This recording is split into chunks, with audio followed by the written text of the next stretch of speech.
Hola queridos chicos, gracias al Señor la oportunidad de seguir meditando en la palabra. Josué capítulo 14 nos presenta principalmente dos escenarios. El primero de ellos, relatados en los 5 primeros versículos, una nueva forma o una forma muy peculiar de repartir las ciudades conquistadas o ciudades por conquistar a los hijos de Israel. Recordemos que en el capítulo 13 se hizo mención de las ciudades conquistadas antes de cruzar el río Jordán y que se les dio a los hijos de Rubén, a los hijos de Gad y a la media tribu de Manasés.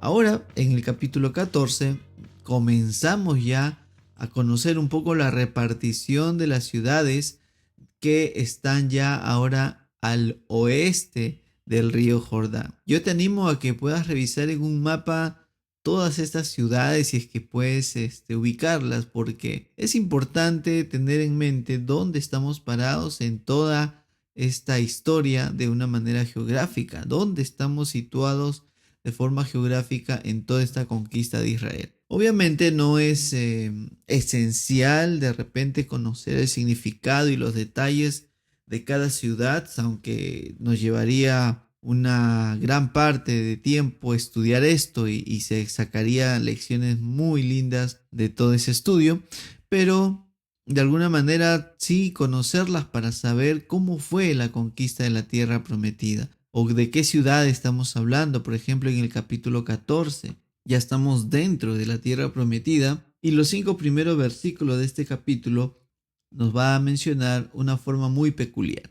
En primer lugar, debemos mencionar que aquí está la presencia del sacerdote Eleazar. Recuerden que el sacerdote Eleazar fue hijo y fue sucesor de Aarón como sumo sacerdote. Y su presencia indica obviamente que lo que va a suceder tiene un significado religioso. El sacerdote lleva ese símbolo y trae a la situación que todo lo que va a suceder va a ser parte o va a ser dentro de la presencia de Dios. Dios va a estar interviniendo de una forma directa en la repartición de las tierras del pueblo de Canaán a las tribus de Israel. Lo segundo que debemos mirar aquí es que no hay ninguno de ellos, ninguno de estas personas, ni el sacerdote, ni Josué, ni los líderes de las tribus, ninguno de ellos decide los detalles de la heredad.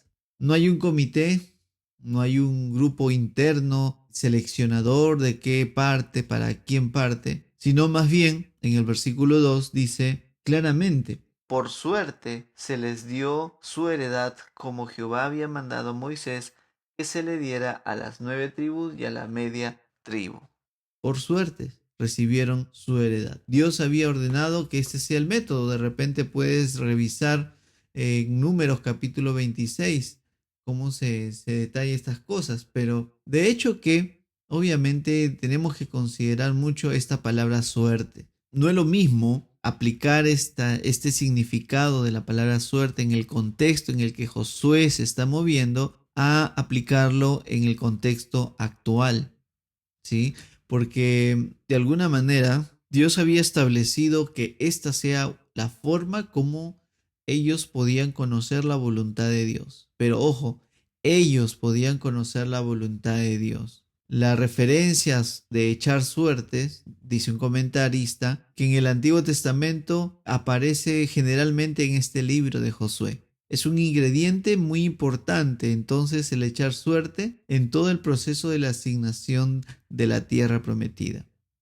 Ahora, obviamente, en el libro de Hechos uno va a mirar en el capítulo 1, los versículos del 24 al 26, que también se emplea esta práctica para seleccionar, por ejemplo, a Matías como el sucesor de Judas Iscariote. Echaron a suertes y si tienes el tiempo, te invito a que puedas poner pausa a este audio y poder ir y leer el capítulo 1 y aún el capítulo 2 del libro de los Hechos para mirar un poco sobre este tema. Lo cierto es que después de que el Espíritu Santo viene en el día del Pentecostés en la vida de todo creyente, ya no se escucha más sobre este método, sino ahora se entiende y se conoce y se mira que mucho de la obra del Espíritu Santo estará guiando y nos dará sabiduría y recibiremos dirección a través de él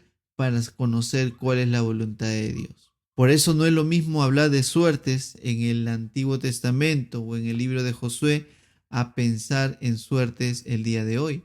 Hoy uno de repente participa en sorteos o en diferentes concursos en los que uno puede decir, ojalá tenga suerte, pero no es lo mismo que conocer la voluntad de Dios como era el contexto en este tiempo.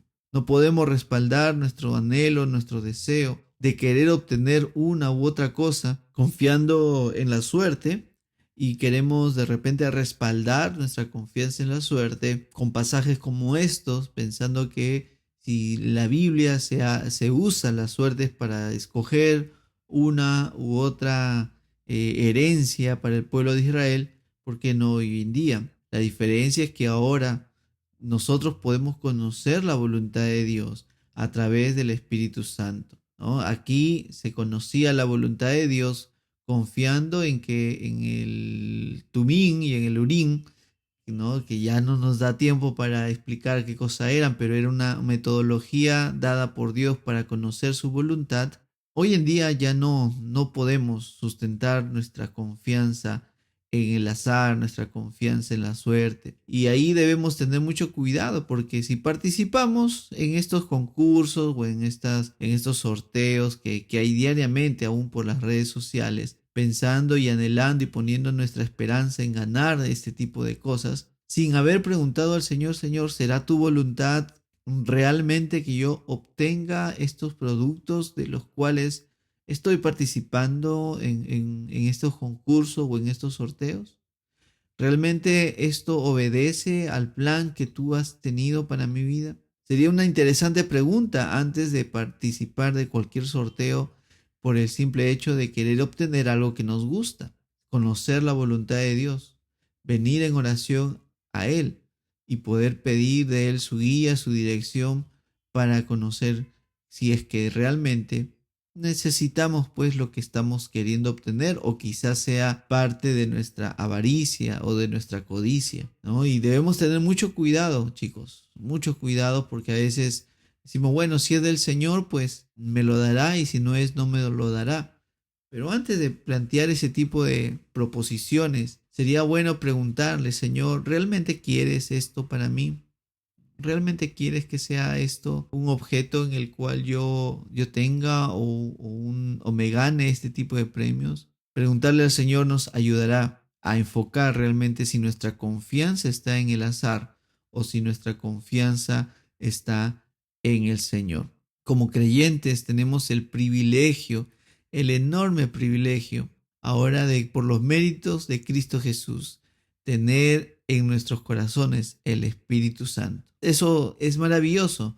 Gracias a la obra de Cristo Jesús en la cruz, uno tiene el Espíritu Santo en el corazón y puede pedir al Señor discernimiento a través de su Espíritu para saber si es parte de mi codicia o mi codicia total el hecho de participar en uno u otro sorteo, o es realmente un corazón que descansa en la voluntad del Señor y no ve más que de repente una buena oportunidad para participar, o para de repente aún ni siquiera confiando en el regalo o en el premio, sino aún en el propósito de repente de apoyar a alguien. Pero es muy sutil y es de mucho cuidado. Que el Señor sea guiando realmente a nuestros corazones, nuestras vidas, en una correcta comprensión de lo que nosotros queremos o de lo que nosotros anhelamos.